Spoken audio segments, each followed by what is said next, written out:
Hello everyone, my name is Miriam Vaca and I will be presenting on unregulated flaring in Texas in a recent lawsuit against a natural gas plant in Odessa. So in March of 2021, four environmental groups filed a lawsuit against CDP Midstream um, for violating the Clean Air Act. The environmental issue behind the lawsuit was flaring, more specifically flaring of sour gas. Sour gas is a natural gas that contains significant amounts of hydrogen sulfide. The flaring occurred at the Goldsmith processing plant that's 15 miles from Odessa in Ector County. The environmental organizations that sued were the Environmental Integrity Project, the Sierra Club, Environment Texas and Texas Campaign for the Environment. And here's a picture of the company and a map of where it is located. So before I continue explaining the lawsuit, I want to give some background information on flaring in Texas.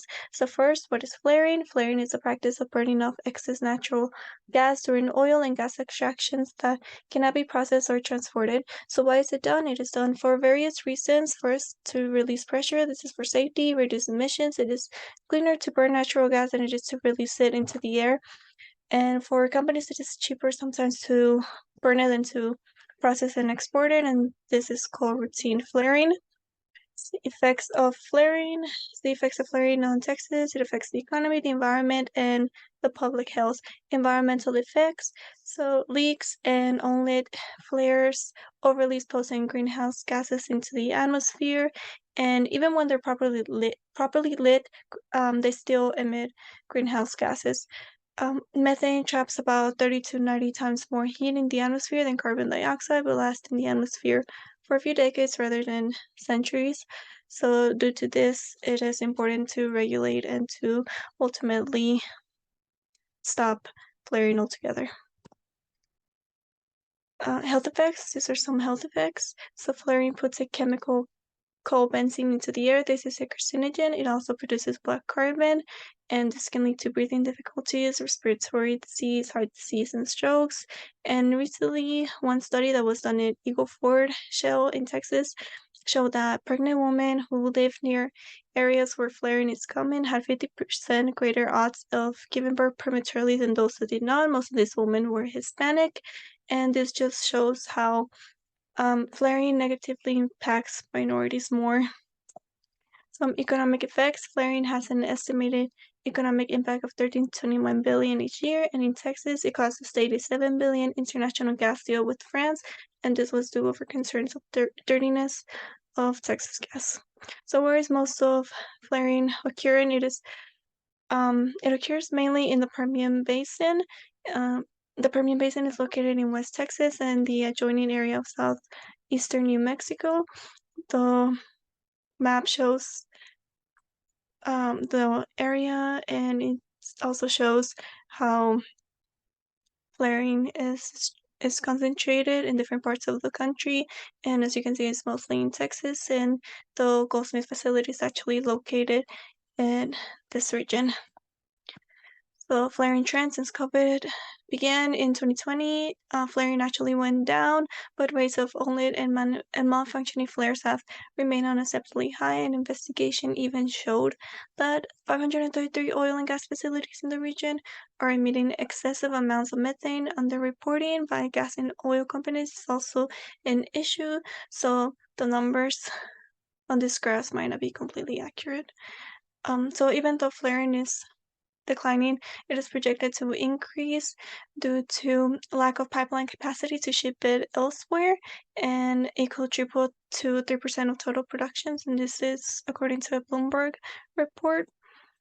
And if the Permian Basin was a country, this is how it would rank amongst the top countries that flare. So, continuing on with the lawsuit, what led to the lawsuit, the gas plant committed hundreds of air pollution violations over 5 years that released thousands of tons of sulfur dioxide, threatening the health of people in the Odessa area. So the Goldsmith plant is actually the second largest single source of sulfur dioxide in Ector County, and you can see that on the table Beside, it shows the top polluters in this county, and residents in the Permian Basin have been complaining for years about the sulfur dioxide and hydrogen sulfide air pollution from illegal flaring. So why was the company able to illegally flare for so long? So for that we have to look into who regulates flaring and flaring regulations in Texas. So flaring is regulated by by both the Texas Railroad Commission and Texas Commission on Environmental Quality. And in order to flare or vent, the company needs a specific exemption. Rule 32 makes flaring illegal except under specific circumstances, which is why the companies need permits. One issue with permits, so even though flaring is illegal and you need a permit, permits are actually given out very easily. In the last 7 years, 27,000 permits were issued, and the graph in the table show how many were issued per year. It's actually been declining. Monitoring is also an issue in Texas, and well, in the Texas portion of the Permian Basin. There's only one functioning sulfur dioxide monitor, and data is based on self-reported information from oil and gas operators, and there are few regular audits for accuracy. The map shows where all the monitoring stations are located in Texas, and that is one of the cameras used to monitor major.